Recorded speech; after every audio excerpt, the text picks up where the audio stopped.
flash drive and made 3 backup copies to give to Paige and Ken. 2 weeks passed with Bristol barely speaking to me and following the rules only because she had no choice.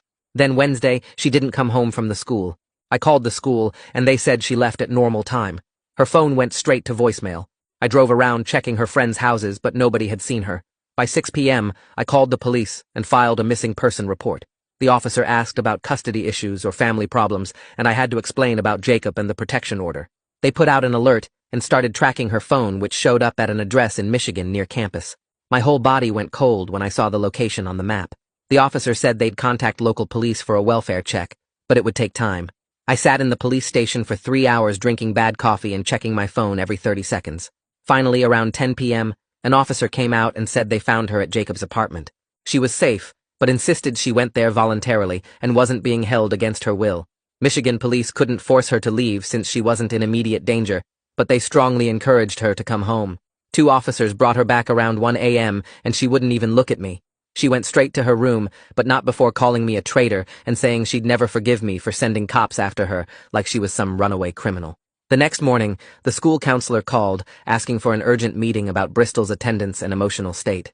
She'd missed 8 days in the last month, and teachers reported she wasn't turning in work or participating in class. The counselor said Bristol showed clear signs of trauma, even though she insisted everything was fine, and she just wanted everyone to leave her alone.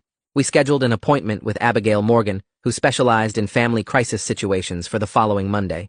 Came faster than I expected, and suddenly, it was Monday morning with Paige calling to tell me the prosecutor's office was taking over the criminal part. She said I needed to step back completely and let them handle everything from here while I focused on getting Bristol into therapy with Abigail. The whole system felt impossible to trust, but I signed the papers agreeing to their plan anyway. 3 days into this new arrangement, Bristol found out about Javier through some post on Instagram and came down to dinner already mad. She grabbed her plate and threw it straight at the wall, screaming that I turned everyone against Jacob, and when she turned 16 in 4 months, she'd file for emancipation. Food went everywhere, and she ran upstairs before I could say anything. I spent an hour cleaning pasta sauce off the wall while trying not to punch something myself. The next week, we had our first joint therapy session with Abigail, where I finally admitted I messed up by punching Jacob and trying to control everything afterward. Bristol's eyes went wide when I said I was wrong, and she actually agreed to work on not screaming at me if I worked on not being so controlling. Abigail wrote something down and called it a breakthrough, which felt weird since we were just agreeing to basic stuff. 2 weeks later, we had the protection order hearing where the judge extended it temporarily while the prosecutors figured out what to charge Jacob with. Ken told me afterward that my assault case was reviewed for misdemeanor charges, which could mean fines or even jail time. Both cases moved through the courts slower than I could believe. A month passed